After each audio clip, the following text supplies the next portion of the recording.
நமக்கு எத்தனை சொந்தங்கள் இருந்தாலும் நம்ம சோர்ந்து போய் உட்காரும்போது நம்ம தோள் மேலே கை போட்டு நான் இருக்கேன் உனக்கு அப்படின்னு சொல்கிற ஏதாவது ஒரு ஜீவன் இருப்பாங்க. அப்படிப்பட்ட உறவுகளை தாங்க கணவன் மனைவி. அவங்க தர அன்பும் அக்கறையும் தனி சுகந்தாங்க. காலையில் அவசர அவசரமாக ஆஃபீஸ் கிளம்பும்போது பார்த்து பார்த்து சாப்பாட்டு கட்டி தரதும், இல்லை உடம்பு சரியில்லாத போது தூங்காமல் பக்கத்தில் உட்காந்து தலை கோதி பார்த்துக்கிறதும், இதெல்லாம் சின்ன சின்ன விஷயங்கள் தாங்க. ஆனால் அதுக்குள்ளே தாங்க உண்மையான அன்பே ஒளிஞ்சிருக்கு. ஆனால் இவ்வளவு அன்பாக இருக்கிற தம்பதிக்குள்ளே ஏதோ ஒரு சின்ன சின்ன சண்டை கோபம் எல்லாமே இருக்க தாங்க செய்யும். ஏன்னா வேலைக்கு போயிட்டு வருவாங்க, வேலையில் இருக்க அந்த ப்ரெஷரும், வீட்டில் தனியாக இருக்க நம்ம அந்த மன அழுத்தமும், சில நேரங்களில் அந்த பாசத்தை வெளிப்படுத்த முடியாமல் போயிடுது. மனசுக்குள்ளே அக்கறை இருக்கும், ஆனால் வெளியில் சண்டையாக வந்து நிற்கும். நாம் இவ்வளோ கேர் பண்ணிக்கிறோமே, இவங்களுக்கு ஏன் புரியல அப்படின்னு மனசு ஏங்க ஆரம்பிச்சிரும். இன்றைக்கி இருக்கிற பல தம்பதியோரோட மனக்குமுறல் இதுதாங்க. இதே கவலையோட ஒரு நாள் நான் ரொம்ப டிப்ரெஷனாக உட்காந்துட்ருக்கும்போது எனக்கு இந்த ஒரு அற்புதமான ப்ரேயர் என் வாழ்க்கையில் வந்ததுங்க. இந்த ப்ரேயரை எப்போ சொல்லலாம், எப்படி சொல்லலாம்? நைட்டு தூங்க போகிறதுக்கு முன்னாடியும் காலையில் எழுந்த உடனும் சொன்னால் இந்த ப்ரேயர் ரொம்ப நல்லதுங்க. அதாவது இந்த ப்ரேயரை எப்படி சொல்லணும்னா, உங்கள் பார்ட்னரோட ஃபோட்டோ எடுத்து வச்சுக்கோங்க.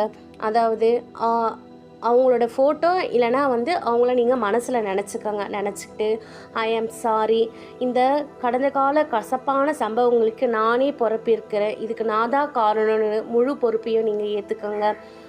அதுக்கப்புறமா ப்ளீஸ் ஃபர்கிவ் மீ, என்னுடைய கோபத்தையும் ஈகோவையும் நான் விட்டு நான் மன்னிப்பு கேட்குறேன், தயவு செய்து என்னை மன்னிச்சிடுங்க அப்படின்னு நீங்கள் பிரபஞ்சம்கிட்டேயோ இல்லை நீங்கள் உங்களுக்கு பிடிச்சமான கடவுள்கிட்டேயோ கேட்குற மாதிரி கேளுங்க. அடுத்தது தேங்க்யூ. உங்கள் பார்ட்னர் செஞ்ச நல்ல நல்ல விஷயங்கள்லாம் நினச்சி பார்த்து அதுக்காக தேங்க்யூ சொல்லுங்கள். எவ்வளோ விஷயம் நல்ல விஷயம் செஞ்சுருப்பாங்க, அந்த டைமில் நீங்கள் நினச்சி அதை தேங்க்யூ சொல்லும்போது உங்கள் பிரச்சனைகள்லாம் தூரமாக போயிடுங்க. அவரை பற்றி நல்ல எண்ணம் உங்கள் மனசில் நினைக்க ஆரம்பிப்பீங்க. அப்புறமா அவரை நினச்சி ஐ லவ் யூ சொல்லுங்கள். நிபந்தனையற்ற அந்த அன்பை நீங்கள் வெளிப்படுத்துங்க. உங்கள் மனசுக்குள்ளே இருக்க அந்த வார்த்தையை, இந்த 4 வார்த்தை I am sorry, please forgive me, thank you, I love you ரிப்பீட்டடாக நீங்கள் சொல்லிகிட்டே இருங்க. உங்கள் மனசு அந்த கனம் தீர்ற வரைக்கும் நீங்கள் சொல்லிகிட்டே இருங்க. நிச்சயமாக இதுக்கு ஒரு அற்புதமான ஒரு தீர்வு உங்களுக்கு கிடைக்குங்க.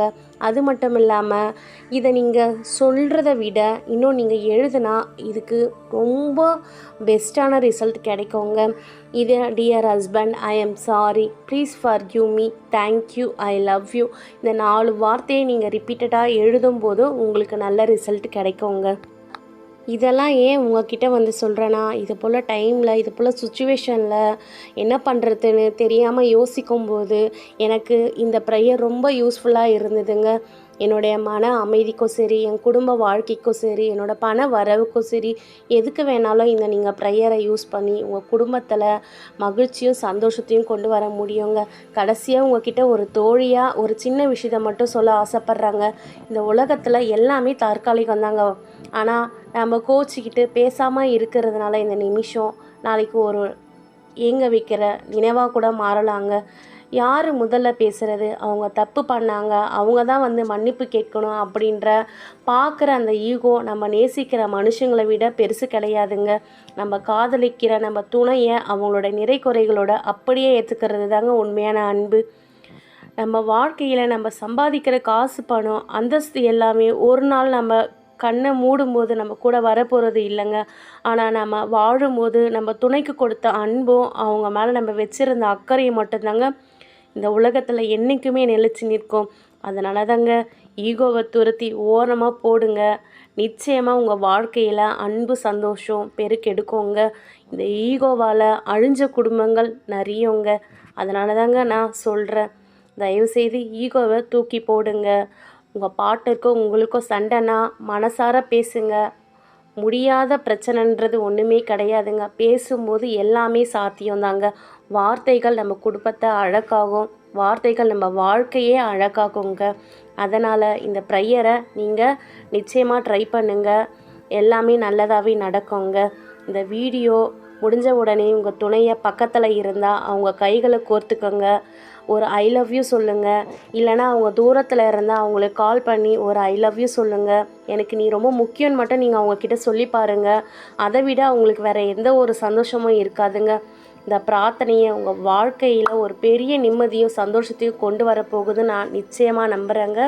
நீங்கள் ட்ரை பண்ணி பாருங்கள். இந்த வீடியோ பார்த்ததோடு விட்டுறாதீங்க. நிச்சயமாக உங்கள் லைஃப்பில் நீங்கள் இதை ட்ரை பண்ணி பாருங்கள். நமக்கு தெரிஞ்சதை மற்றவங்களுக்கு சொல்லலாம். நல்லதை விதைப்போம், அன்பை பகிர்வோம். நன்றி.